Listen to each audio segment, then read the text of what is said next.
Overload Loming Batangas ang titikman natin ngayon, mga ka-pop life. Kapag Filipino food ang pag-uusapan, hindi talaga pwede mawala sa listahan ang Loming Batangas. And it's me, Nina, at dito nga lang yan sa GGSS. Gala-gala, sarap-sarap. Unang nakilala sa Maynila dahil sa kakaibang lasa, malapot na sabaw, at napakadaming sahog. Kaya ngayon, bibisita tayo kay Papa Chads. Siya mismo ang magluluto para sa atin. At syempre, titikman natin kung gaano kasarap ang specialty niya na Loming Batangas. Una, hinigisa muna ang bawang, tapos nilalagyan ng pinaklo ang sabaw. Sunod, inilalagay ang mga pampalasa, itlog, at syempre ang Lomi noodles. Pagkatapos, naglalagay ng pampalapot. At ayan na, ready na ang Loming Batangas. Punong-puno ng sahog, may rebosado sa gilid ng bowl, kikiam, atay, itlog, giniling, chicharon, lumpiang Shanghai, at meron pang bola-bola. Bukod nga pala sa Loming Batangas, may ibang lutong ulam rin sila. At makikita nyo nga lang sila dito sa 1482 Labores Extension, Manila. Hello po, ako po si Chad. Tinatawag po din ng Papa Chad.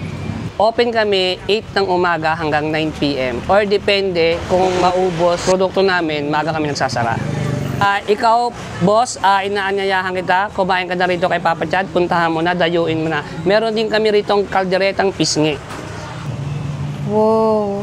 Jumbo Overload, Lomi ng Batangas, dito lang kay Papa Chads. Grabe, tignan nyo naman kung gaano kalaki yan, oh. Overload, ang hirap kainin. Tapos may kasama yung onion, sili, at kalamansi. Ito yung toyo nila. Galing pa to sa Batangas talaga. Ayan, sa top. So, tikman na natin tong Lomi ng Batangas.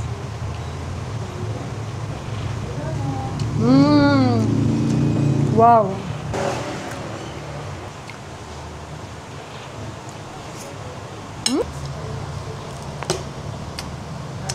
Okay ah. May dalawang soft drinks na yan. Grabe, sulit.